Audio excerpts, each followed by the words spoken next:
but I believe in the exceptions for rape, incest, and the life of the mother. I think it's very important. Some people don't. Follow your heart, but you have to get elected also, and because that has to do with other things. You got to get elected. The problem they have is they're radical because they will take the life of a child in the 8th month, the 9th month, and even after birth. After birth, if you look at the former governor of Virginia, he was willing to do this. He said, we'll put the baby aside and we'll determine what we do with the baby, meaning we'll kill the baby. What happened is we brought it back to the states, and the country is now coming together on this issue. It's been a great thing. Thank you. President Biden? It's been a terrible thing, what you've done. The fact is that the vast majority of constitutional scholars supported Roe when it was decided. Supported Roe. And that's this idea that they're all against it is just ridiculous. And this is the guy who says the state should be able to have it. We're in a state where in 6 weeks, you don't even know whether you're pregnant or not, but you cannot see a doctor, and have him decide on what your circumstances are, whether you need help. The idea that states are able to do this is a little like saying we're going to turn civil rights back to the states, let each state have a different rule.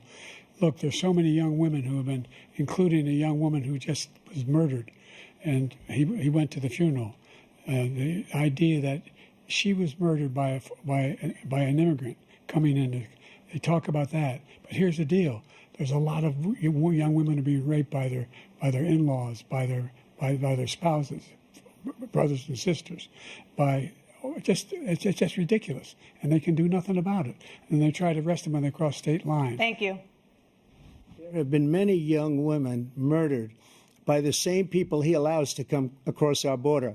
We have a border that's the most dangerous place anywhere in the world, considered the most dangerous place anywhere in the world.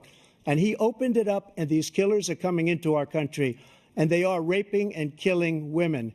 And it's a terrible thing. As far as the abortion is concerned, it is now back with the states. The states are voting. In many cases, it's frankly a very liberal decision. In many cases, it's the opposite. But they're voting, and it's bringing it back to the vote of the people, which is what everybody wanted, including the founders, if they knew about this issue, which, frankly, they didn't. But they would have. Everybody wanted it brought back. Ronald Reagan wanted it brought back. He wasn't able to get it. Everybody wanted it brought back, and many presidents had tried to get it back. I was the one to do it. And again, this gives it the vote of the people, and that's where they wanted it. Every legal scholar wanted it that way. Staying on the topic of abortion, President Biden, 7 states, I'll let you do that. This is the same topic. 7 states have no legal restrictions on how far into a pregnancy a woman can obtain an abortion. Do you support any legal limits on how late a woman should be able to terminate a pregnancy? I supported Roe v. Wade, which had 3 trimesters. The first time is between the woman and the doctor. Second time is between the doctor and an extreme situation. The third time is between the doctor, between the woman and the state. The idea that the politicians, that the founders wanted the politicians to be the ones making decisions about women's health is ridiculous. That's the last. No politician should be making that decision. A doctor should be making those decisions. That's how it should be run. That's what you're going to do. And if I'm elected, I'm going to restore Roe v. Wade. So that means he can take the life of the baby in the 9th month and even after birth, because some states, Democrat run, take it after birth. Again, the former governor of Virginia, put the baby down, then we decide what to do with it. So he's willing to, as we say, rip the baby out of the womb in the 9th month and kill the baby. Nobody wants that to happen, Democrat or Republican. Nobody wants it to happen. You're lying. That is simply not true. The Roe v. Wade does not provide for that. That's not the circumstance. Only if a woman's life is in danger, she's going to die. That's the only circumstance in which that can happen. But we are not for late-term abortion, period. Period, period. Under Roe v. Wade, you have late-term abortion. You can do whatever you want, depending on the state. You can do whatever you want. We don't think that's a good thing. We think it's a radical thing. We think the Democrats are the radicals, not the Republicans. For 51 years, that was the law. 51 years, constitutional scholarship said it was the right way to go. 51 years, and it was taken away because this guy put very conservative members on the Supreme Court. He takes credit for taking it away. What's he going to do? What's he going to do? In fact, if the MAGA Republicans, he gets elected, and the MAGA Republicans control the Congress, and they pass a universal ban on abortion, period, across the board at 6 weeks or 7 or 8 or 10 weeks, something very, very conservative. Is he going to sign that bill? I'll veto it. He'll sign it. Thank you. Let's turn now to the issue of immigration and border security. President Biden, a record number of migrants have illegally crossed the southern border on your watch. Overwhelming border states and overburdening cities such as New York and Chicago, and in some cases causing real safety and security concerns. Given that, why should voters trust you to solve this crisis? Because we worked very hard to get a bipartisan agreement that not only changed all of that, it made sure that we are in a situation where you had no circumstance where they could come across the border with the number of border police there are now. We significantly increased the number of asylum officers. By the way, the Border Patrol endorsed my position. In addition to that, we found ourselves in a situation where when he was president, he was separating babies from their mothers, putting them in cages, making sure the families were separated. That's not the right way to go. What I've done since I've changed the law, what's happened? I've changed it in a way that now you're in a situation where there are 40% fewer people coming across the border illegally. It's better than when he left office. And I'm going to continue to move until we get the total ban on the total initiative relative to what we're going to do with more Border Patrol and more asylum officers. President Trump? I really don't know what he said at the end of that sentence. I don't think he knows what he said either. Look, we had the safest border in the history of our country. The border, all he had to do was leave it. All he had to do was leave it.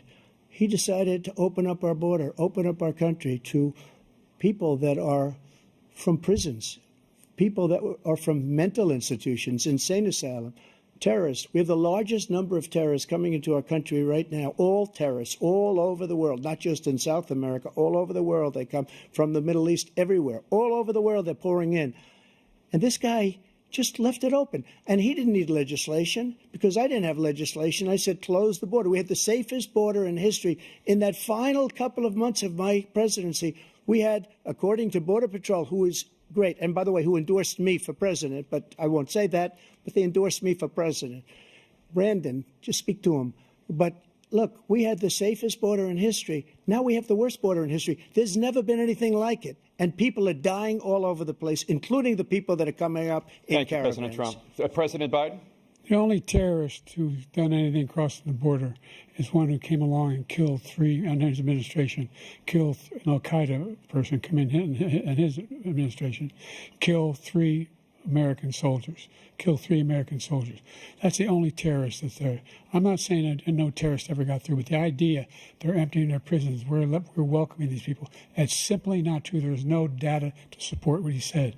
Once again, he's exaggerating, he's lying. President Trump, staying on the topic of immigration, you've said that you're going to carry out, quote, the largest domestic deportation operation in American history, unquote. Does that mean that you will deport every undocumented immigrant in America, including those who have jobs, including those whose spouses are citizens, and including those who have lived here for decades? And if so, how will you do it? Just 1 second. He said we killed 3 people. The people we killed are al-Baghdadi and Soleimani, the 2 greatest terrorists, biggest terrorists anywhere in the world. And it had a huge impact on everything, not just border, on everything. He's the one that killed people with the bad water, including hundreds of thousands of people dying and also killing our citizens when they come in. We are living right now in a rat's nest. They're killing our people in New York, in California, in every state in the union, because we don't have borders anymore. Every state is now a border. And because of his ridiculous, insane, and very stupid policies, people are coming in and they're killing our citizens at a level that we've never seen. We call it migrant crime. I call it Biden migrant crime. They're killing our citizens at a level that we've never seen before. And you're reading it like these 3 incredible young girls over the last few days. One of them, I just spoke to the mother, and they just had the funeral for this girl, 12 years old. This is horrible what's taken place. What's taken place in our country, we're literally an uncivilized country now. He doesn't want it to be. He just doesn't know. He opened the borders. Nobody's ever seen anything like. And we have to get a lot of these people out, and we have to get them out fast because they're going to destroy our country. Just take a look at where they're living. They're living in luxury hotels in New York City and other places. Our veterans are on the street. They're dying because he doesn't care about our veterans. He doesn't care. He doesn't like the military at all, and he doesn't care about our veterans. Nobody been worse. I had the highest approval rating for veterans taking care of the VA. He has the worst. He's gotten rid of all the things that I approved. Choice that I got through Congress, all of the different things I approved, they abandoned. We had by far the highest, and now it's down in less than half because he's done all these great things that we did. And I think he did it just because I approved it, which is crazy. But he has killed so many people at our border by allowing all of these people to come in. And it's a very sad day in America. President Biden, you have the mic. Every single thing he said is a lie. Every single one. For example, veterans are a hell of a lot better off since I passed the PACT Act. 1 million of them now have insurance, and their families have it. Their families have it because what happened, whether it was Agent Orange or burn pits, they're all being covered now. And his group opposed that. We're also in a situation where we have great respect for veterans. My son spent a year in Iraq, living right next to one of those burn pits, came back with stage 4 glioblastoma. I was recently in France for D-Day, and I spoke all about those heroes that died. I went to the World War I cemetery he refused to go to.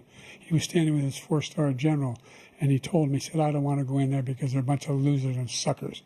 My son was not a loser, was not a sucker. You're the sucker. You're the loser. President Trump? First of all, that was a made-up quote, suckers and losers. They made it up. It was in a third-rate magazine that's failing, like many of these magazines. He made that up. He put it in commercials. We've notified him. We had 19 people that said I didn't say it. And think of this. Who would say I'm at a cemetery or I'm talking about our veterans? Because nobody's taken better care. I'm so glad this came up, and he brought it up. There's nobody that's taken better care of our soldiers than I have. To think that I would, in front of generals and others, say suckers and losers. We have 19 people that said it was never said by me. It was made up by him, just like Russia was made up, just like the 51 intelligence agents are made up. Just like the new thing with the 16 economists are talking, it's the same thing. 51 intelligence agents said that the laptop was Russia disinformation. It wasn't. That came from his son, Hunter. It wasn't Russia disinformation. He made up the suckers and losers, so he should apologize to me right now. 4-star general standing to your side who was on your staff who said you said it, period. That's number one. And number two, the idea that I have to apologize to you for anything along the line. We've done more for veterans than any president has in American history. And they now are in their family. The only sacred obligation we have as a country is to care for our veterans when they come home and their families and equip them when they go to war. That's what we're doing. That's what the VA is doing now. They're doing more for veterans than ever before in our history. All right. Thank you so much. Let's move to the topic of foreign policy. I want to begin with Russia's war against Ukraine, which is now in its 3rd year. Former President Trump, Russian President Vladimir Putin says he'll only end this war if Russia keeps the Ukrainian territory it has already claimed and Ukraine abandons its bid to join NATO. Are Putin's terms acceptable to you? First of all, our veterans and our soldiers can't stand this guy. They can't stand him. They think he's the worst commander-in-chief, if that's what you call him, that we've ever had. They can't stand him. So let's get that straight. And they like me more than just about any of them. And that's based on every single bit of information. As far as Russia and Ukraine, if we had a real president, a president that knew, that was respected by Putin, he would have never invaded Ukraine. A lot of people are dead right now, much more than people know. You know, they talk about numbers. You can double those numbers, maybe triple those numbers. He did nothing to stop it. In fact, I think he encouraged Russia from going in. I'll tell you what happened. He was so bad with Afghanistan. It was such a horrible embarrassment, most embarrassing moment in the history of our country, that when Putin watched that and he saw the incompetence, that he should have fired those generals, like I fired the one that you mentioned. And so he's got no love lost. But he should have fired those generals. No general got fired for the most embarrassing moment in the history of our country, Afghanistan, where we left billions of dollars of equipment behind. We lost 13 beautiful soldiers, and 38 soldiers were obliterated. And by the way, we left people behind, too. We left American citizens behind. When Putin saw that, he said, you know what? I think we're going to go in and maybe take this was his dream. I talked to him about it, his dream. The difference is he never would have invaded Ukraine, never, just like Israel would have never been invaded in a million years by Hamas. You know why? Because Iran was broke with me. I wouldn't let anybody do business with them. They ran out of money. They were broke. They had no money for Hamas. They had no money for anything, no money for terror. That's why you had no terror at all during my administration. This place, the whole world is blowing up under him. President Biden? I've never heard so much malarkey in my whole life. Look, the fact of the matter is that we're in a situation where, let's take the last point first. Iran attacked American troops, caused brain damage for a number of these troops, and he did nothing about it. Recently, not when he was president. They attacked. He said they're just having headaches. That's all it is. He didn't do a thing when the attack took place, number one. Number two, we got over 100,000 Americans and others out of Afghanistan during that airlift. Number three, we found ourselves in a situation where, if you take a look at what Trump did in Ukraine, this guy told Trump, do whatever you want, and do whatever you want. And that's exactly what Trump did to Putin, encourage him, do whatever you want. And he went in. And listen to what he said when he went in. He was going to take Kyiv in 5 days, remember? Because it's part of the old Soviet Union. That's what he wanted to reestablish, Kyiv. And he, in fact, didn't do it at all. He wasn't able to get it done. And they've lost thousands and thousands of troops, 500,000 troops. President Trump, as I never come back said to you that. for 1 minute, I just want to go back to my original question, which is, are Putin's terms acceptable to you? Keeping the territory in Ukraine? Acceptable. No, they're not acceptable. But look, this is a war that never should have started. If we had a leader in this war, he led everybody along. He's given $200 billion now or more to Ukraine. He's given $200 billion. That's a lot of money. I don't think there's ever been anything like it. Every time that Zelensky comes to this country, he walks away with $60 billion. He's the greatest salesman ever. And I'm not knocking him. I'm not knocking anything. I'm only saying the money that we're spending on this war, and we shouldn't be spending, it should have never happened. I will have that war settled between Putin and Zelensky as president-elect before I take office on January 20th. I'll have that war settled. People being killed so needlessly, so stupidly, and I will get it settled, and I'll get it settled fast before I take office. President Biden, you have a minute. The fact is that Putin is a war criminal. He's killed thousands and thousands of people. And he has made one thing clear. He wants to reestablish what was part of the Soviet Empire, not just a piece. He wants all of Ukraine. That's what he wants. And then you think he'll stop there? Do you think he'll stop when if he takes Ukraine? What do you think happens to Poland? What do you think of Belarus? What do you think happens to those NATO countries? And so if you want a war, you ought to find out what he's going to do, because if in fact he does what he says and walks away, and by the way, all that money we give Ukraine are from weapons we make here in the United States. We give them the weapons, not the money at this point. And our NATO allies have produced as much funding for Ukraine as we have. That's why we're strong. Thank you. Moving on to the Middle East.